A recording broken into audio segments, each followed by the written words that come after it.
I'm Naomi Carter, 27. For years, I believed my family saw me as a daughter, not just a resource.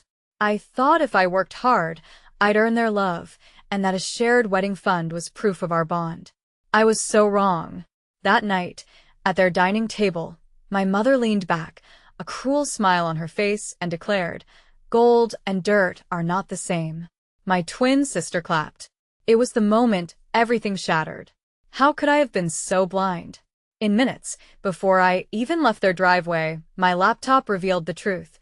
The luxury venue had my professional hold, the discounted flowers used my company's code, and the delayed transport relied on my personal guarantee. My mother, still calling after me, was oblivious, meticulously planning my sister's lavish wedding, unaware she was staging her own family's downfall. Before we get into this, please take a moment to like and subscribe. But only if this story truly resonates with you. And drop your location and local time in the comments. I want to know where you are right now. I am Naomi Carter, 27 years old, and the night my mother laughed in my face, I finally understood that no amount of hard work would ever make me a daughter in her eyes. I was sitting at my parents' dining table while they gushed over my twin sister's wedding like it was some royal event, talking about imported flowers, a private garden venue, a designer gown, and a honeymoon so expensive it made no sense for a family that had always told me to be practical. I let them talk until I asked the one question that should never have caused a room to go silent. What about my share of the wedding fund? They all looked at me like I had interrupted something sacred. I was the one expected to survive without it. At birthday parties, she got the bigger cake because she liked attention more. At school events, my mother would miss my academic ceremonies, but somehow never missed a single one of my sister's performances, even the mediocre ones. If relatives visited, they would hear all about how beautiful and social my sister was. And then my mother would gesture at me like I was a side note and say I was the smart one. That was my mistake. I thought the wedding fund meant there was one part of my life my family could not rewrite around my sister. I had no idea they were already preparing to do exactly that.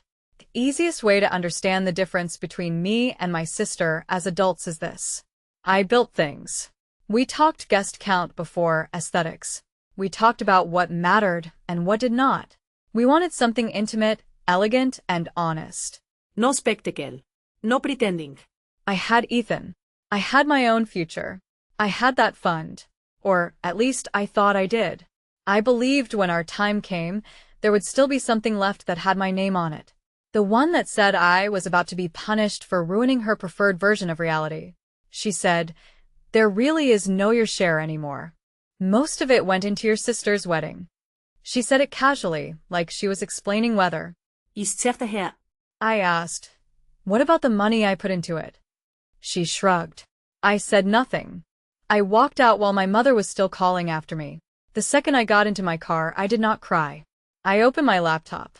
Because in their rush to build a luxury wedding they could not actually afford, they had leaned on more of my professional access than they realized. "You're taking this too far." Then one from my sister, sharp with panic under the attitude. "Do not do this to me. Do not ruin my wedding because you are bitter." I stared at the screen for a long time before typing my reply. "Why are you begging a piece of dirt?"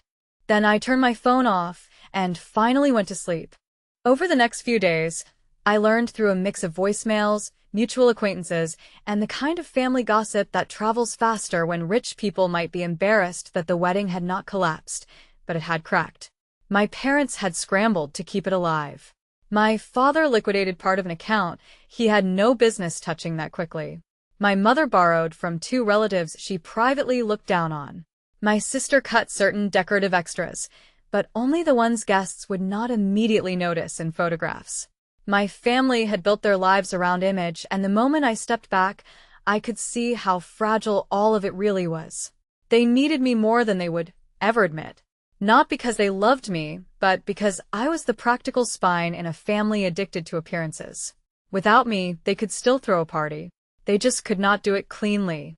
She was polished enough for photographs, eager enough to be shaped, and shallow enough to mistake being displayed for being cherished.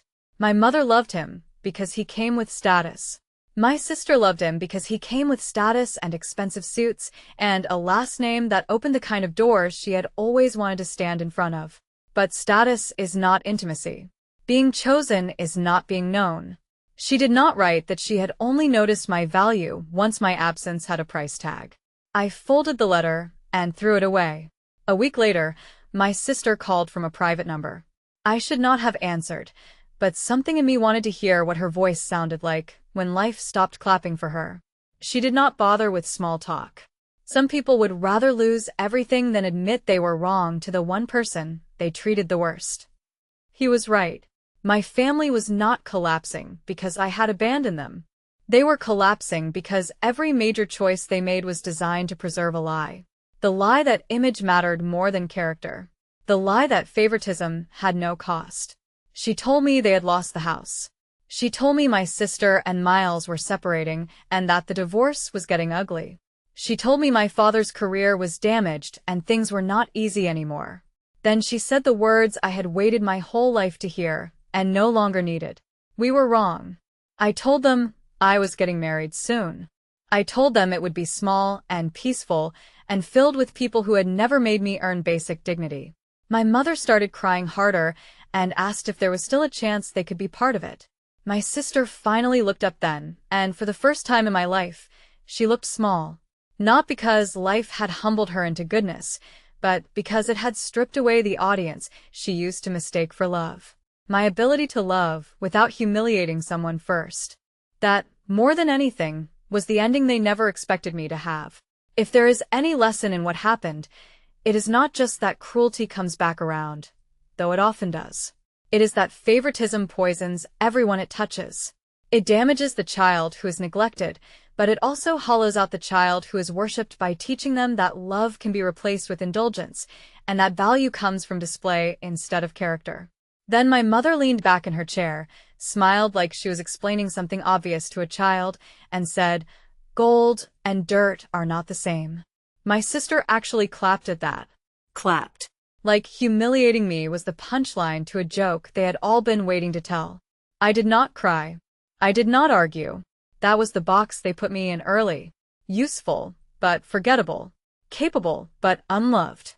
The older we got, the more obvious it became that my parents were not trying to hide it. They bought her clothes because she cared about fashion. She performed them.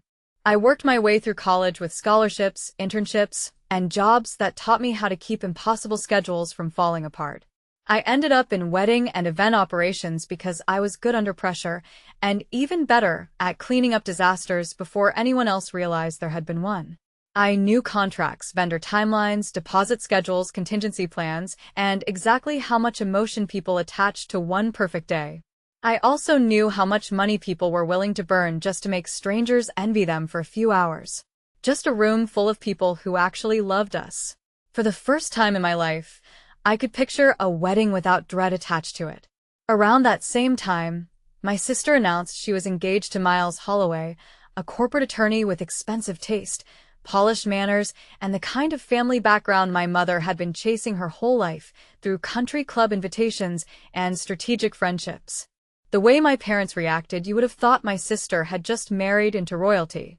Overnight, every conversation became about venues, menus, fittings, social circles, and how this wedding had to be perfect because it would open doors.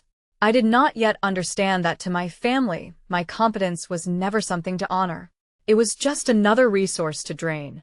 The dinner where everything finally broke started like every other family gathering in my parents' house.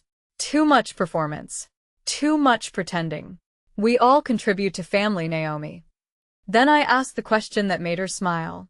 So, you spend my grandparents' money and my money on her, and never plan to tell me? She leaned back in her chair, crossed her arms, and laughed. Not a nervous laugh. Not an embarrassed one. A cruel one. The venue rep they were using had agreed to a temporary hold because of my recommendation. The floral designer had approved a discount through a referral code tied to my company network. A transportation vendor had only delayed full payment because I had vouched that this family would not embarrass me. I sent 3 emails and made 2 calls before I even backed out of the driveway. All professional. When I woke up that afternoon, I expected to feel guilty. I had been trained for guilt. My entire childhood had conditioned me to believe that withholding help from people who treated me badly was somehow more shameful than the way they treated me in the first place. But guilt was not what I felt. Relief was. They kept the venue, but at a reduced package. They kept the dress because of course they did. They kept the performance of wealth, but barely. Behind the scenes, it sounded like panic and blame and credit cards pushed to the limit. Several guests noticed that vendors seemed tense. Ethan and I moved ahead with our own plans in the quiet way that made me feel sane. We toured a lakeside property outside Charlotte that was smaller than any venue my mother would have approved of, and immediately knew it was right. It had old trees, soft light, and a view that did not need to prove anything to anyone. We talked to a local chef instead of a luxury caterer. We cut our guest list down to people who had actually shown up for us in real life. Once the wedding ended, and the performance stopped being exciting, they were left with each other, and there was not much there. Around the same time, my father's financial situation began unraveling in a way that would have been almost poetic if it had not been so pathetic. He had always prided himself on being the smartest man in the room when it came to money. That was part of why the wedding overspending had gone so far.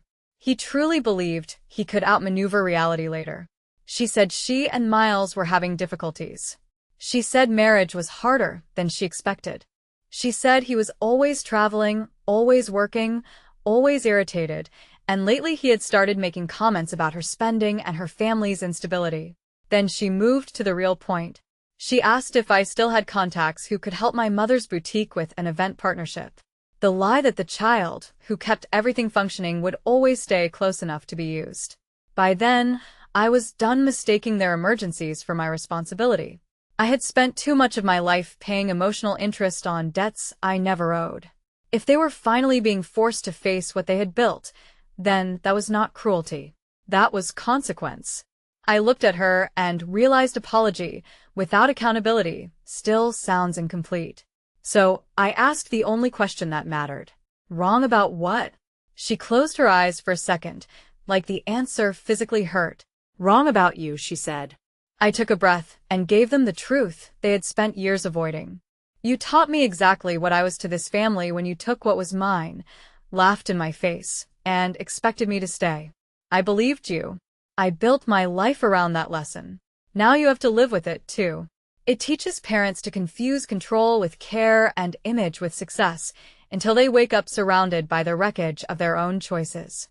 And it teaches the overlooked child one of the hardest lessons of all, that sometimes healing begins the moment you stop begging to be treated fairly by people who profit from your silence. Family should be the first place a person learns dignity, not the place they lose it. Love without respect is not love. Forgiveness without change is not reconciliation. I did not give them the scene they probably wanted so they could call me dramatic and ungrateful. I just stood up, took my keys, walked out of the house, and drove through the night without answering a single call. By sunrise, my phone looked insane. 53 missed calls from my mother, 20 from my sister, voicemails, texts, begging, pleading, telling me to come back before I made a terrible mistake. I stared at the screen for a long time before I finally sent one message. They gave her extra spending money because she had a social life to maintain. They let her cry her way out of consequences while telling me I was too cold whenever I refused to play along. I used to think if I achieved enough, if I behaved well enough, if I made their lives easier, eventually they would look at me the way they looked at her. But every win of mine only seemed to irritate them more. When I got the highest grades in school, my mother said I was making my sister feel insecure. That part never impressed me. I moved to Charlotte after college and built a life that made sense to me. My apartment was not glamorous, but it was peaceful. My work was demanding, but it was real. I paid my bills, kept my promises, and learned that stability was a luxury when you had grown up in emotional chaos. That phrase stuck with me. Open doors for whom? Not for the bride, really. Not even for the marriage.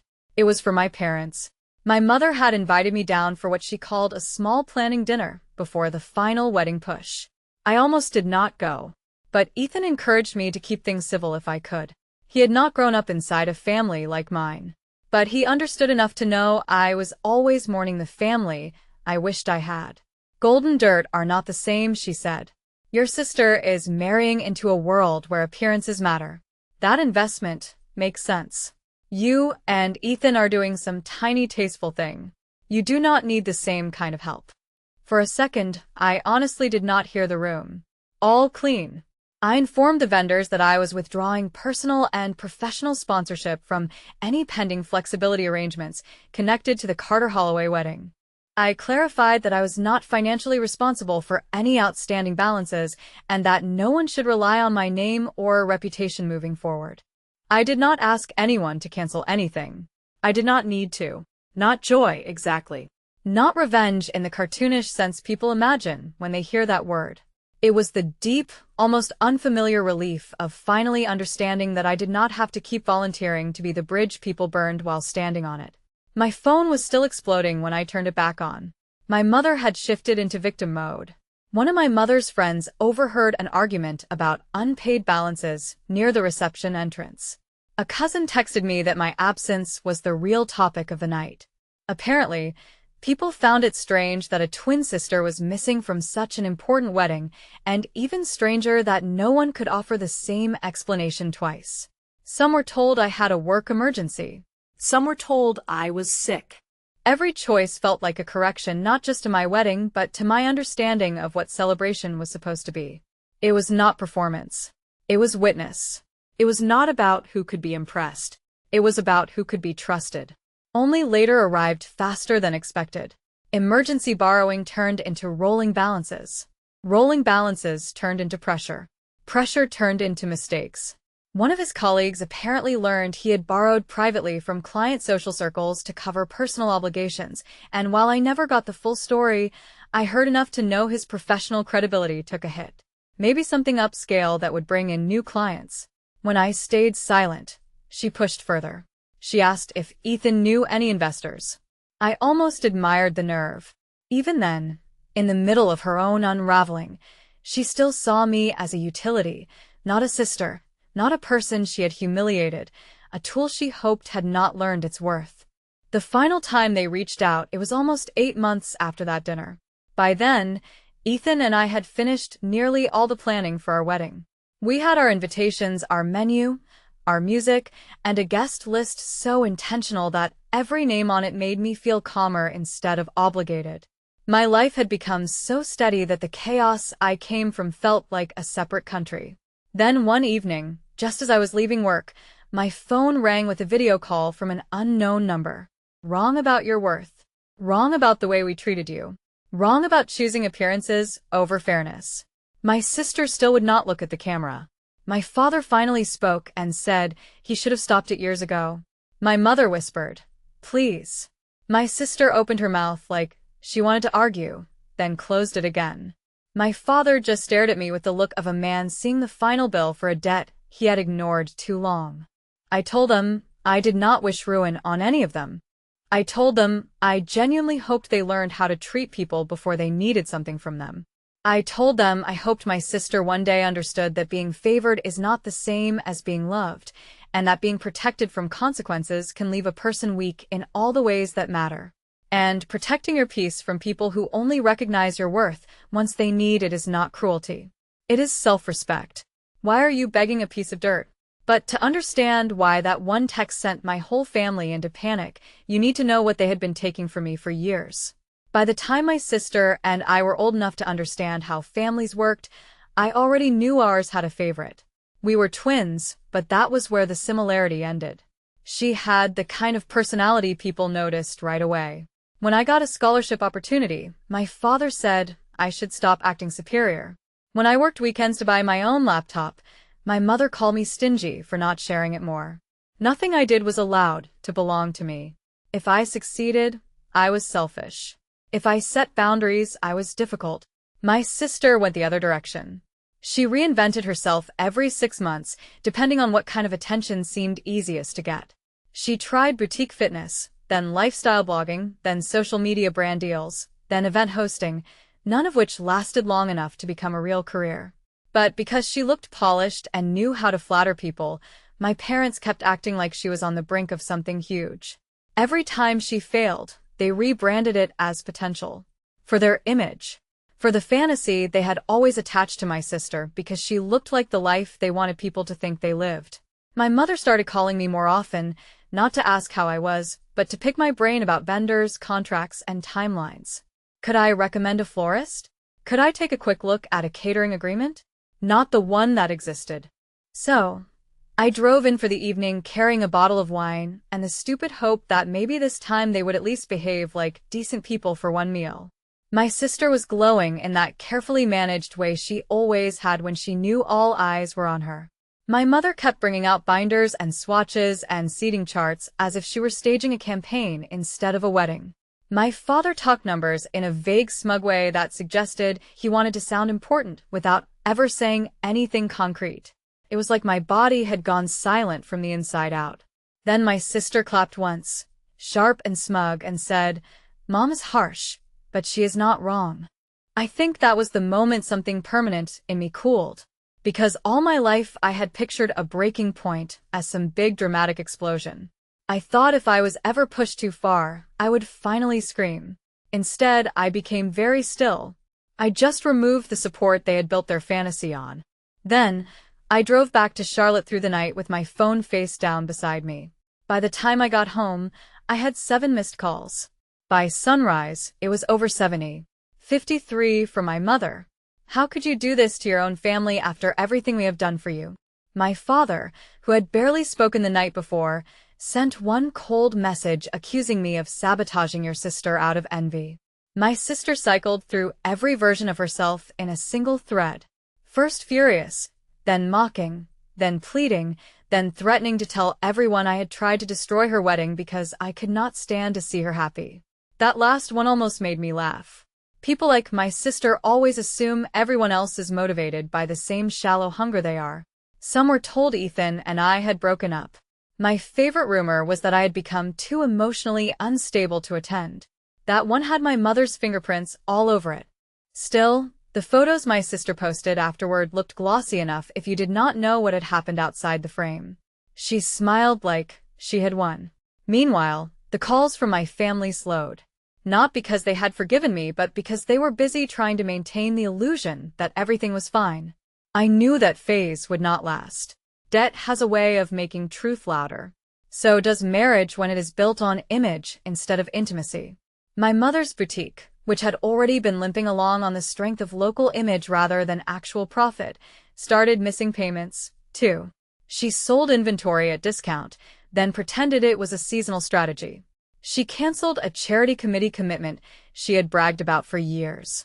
Friends she used to entertain stopped calling as often once there was no longer a polished table to sit at. My parents had spent so long curating the appearance of stability that they had no idea how to survive without applause. I told her no. She got sharp immediately, accused me of enjoying this, accused me of waiting for them to suffer, so I could feel superior. That was when I finally said something that had been true for years. "I do not need you to suffer to know who I am. I just needed to stop letting you decide it." I almost ignored it, but something made me answer.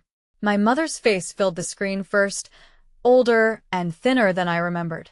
Her makeup gone, her posture collapsed in a way I had never seen. My father was beside her, looking as though pride had finally become too heavy to carry. And behind them, on the edge of a sofa in what was clearly not their old house, sat my sister. He said he had told himself he was keeping peace, when really he was protecting the wrong child from consequences and sacrificing the right one to do it. I believed he meant it, and somehow that made it sadder, not better. Because truth arriving late does not restore the years it stole. Then my mother said what she had really called for. She asked if we could start over. Then I said I was not coming back. I was not reopening a door they had only knocked on once life became unbearable on their side of it. I ended the call before they could answer. A month later, I married Ethan beside a quiet lake under strings of warm lights and old trees that did not need decorating to feel beautiful. There was no spectacle. She was loud, charming, dramatic in a way that made adults laugh instead of worry. She knew how to walk into a room and make it feel like an audience had just arrived for her. I was quieter. I liked plans, routines, and knowing exactly where things stood. My mother called me serious, like it was a flaw. If I stayed quiet, they assumed I could handle more neglect.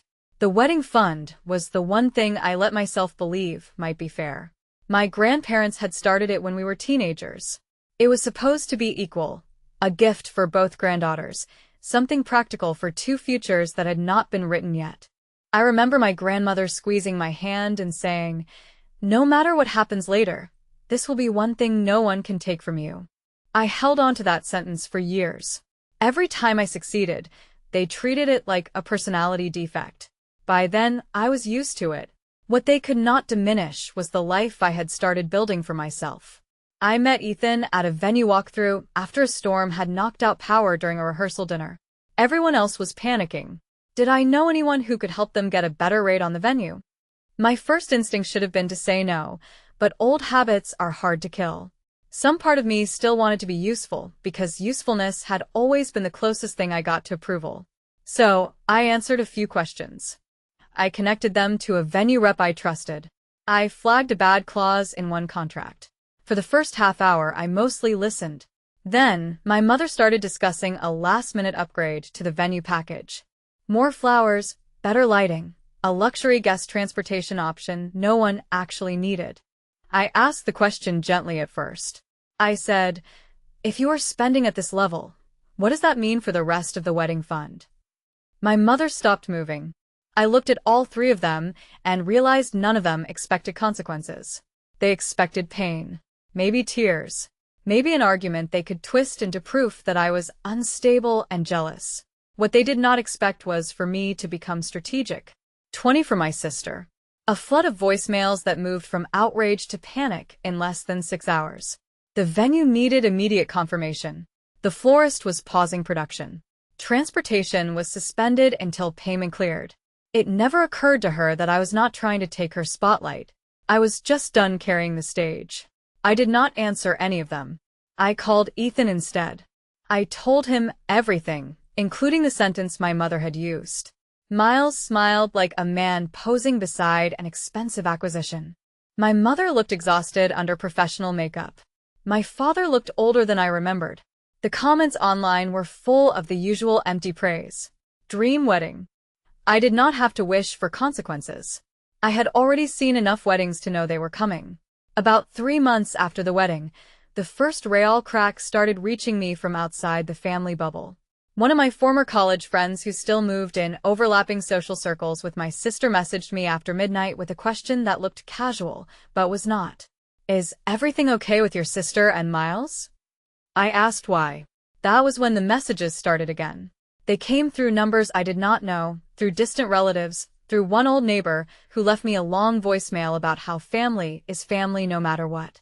My mother wrote me a letter and mailed it to my office, not my apartment, my office.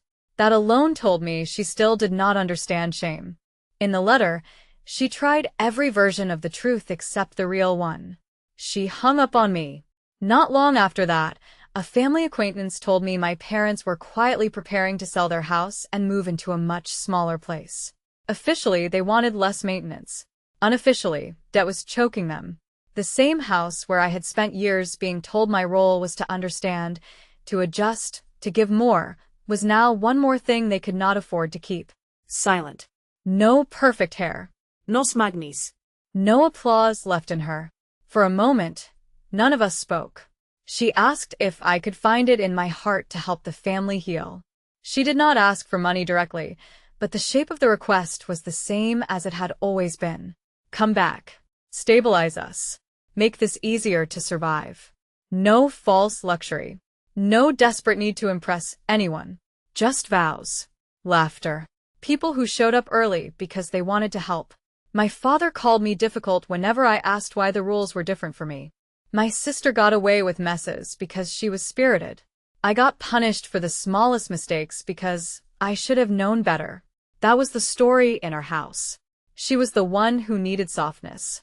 I even added to the fun myself once I started working part-time in high school. Not a huge amount at first, but enough to matter to me because every dollar represented hours of effort no one had forced me to give. I contributed because I thought one day when I got married, I would at least walk into that part of my life knowing something had been saved for me, too. It sounds naive now, but when you grow up half-loved, you become an expert at building hope out of scraps. You take the smallest sign of fairness and treat it like proof that maybe the story is not finished yet. He was one of the architects consulting on the restoration of the property, and while the bride's family was spiraling, he was the only person in the room calmer than I was. We ended up laughing in a dark hallway over emergency candles and ruined seating charts. He was thoughtful without being performative, kind without needing credit for it, and he listened in a way that made me feel like I was not competing with noise just to be heard. We dated for 2 years before talking seriously about marriage, and when we did, it felt nothing like the chaos I had grown up around. We talked budget before flowers. I told them what realistic costs look like if they want equality without getting scammed. My mother thanked me like she was doing me a favor by letting me contribute. My sister barely thanked me at all. She was too busy posting mock-ups of floral arches and champagne towers to her followers as if she had built the whole thing herself. Even then, I told myself it did not matter.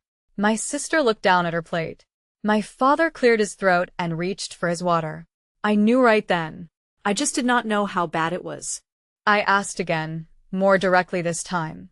What does that mean for my share? My mother set down her fork and gave me a look I had seen my whole life. So, I stood up. My mother told me not to be dramatic. My father said we could discuss it later. My sister rolled her eyes and asked if I was seriously going to ruin the mood over money. I picked up my bag, my keys, and my coat.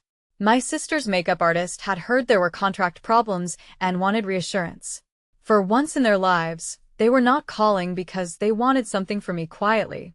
They were calling because everything they had built by stepping on me was shaking. I listened to one voicemail from my mother where she sounded breathless and furious and scared all at once. Naomi, call me back right now. He was quiet for a few seconds in a way that told me he was angrier than he wanted me to hear. Then he asked the only question that mattered. Did you do anything wrong? I said no. He said, then, let them deal with what they created. That was one of the reasons I loved him. He never confused peace with surrender. Feritale bride. Obsessed with this couple. I looked at the pictures once, and then never again. The strangest part was that I did not feel consumed by any of it. I had expected anger to keep burning, but distance changed the texture of everything. She said, because Sienna has been posting a lot of vague quotes about loneliness and fake love, and she was seen crying at a restaurant while Miles left early. I should have felt sympathy. Instead, what I felt was recognition. Not because I had wanted her marriage to fail, but because I had seen the transaction from the beginning. Miles had not fallen in love with my sister. He had selected her. She wrote that wedding stress had caused things to be said in the wrong tone. She wrote that families make mistakes. She wrote that my sister was struggling in her marriage and needed support from her twin. She did not write that she had called me dirt. She did not write that she had stolen money meant for me. Ethan found me sitting in our kitchen the night I heard that news, staring at nothing. He asked if I was okay. I told him I did not know what I felt. There was no triumph in it, just a strange ache for the fact that people can destroy their own lives just to protect their pride. He sat beside me and said something I never forgot. Then my mother started crying. Real crying. Not the theatrical kind she used to produce in public when she wanted sympathy. She said my name the way people say it when they have run out of every other strategy. She told me they had made terrible mistakes. I looked at all 3 of them and felt something I never expected to feel in that moment. Not hatred. Not vindication. Clarity. The kind that comes when grief has finished turning into wisdom. And the steady feeling that I was no longer standing in the shadow of someone else's story. When I walked toward Ethan, I did not think about what my family had taken from me. I thought about what they had failed to destroy. My peace. My judgment.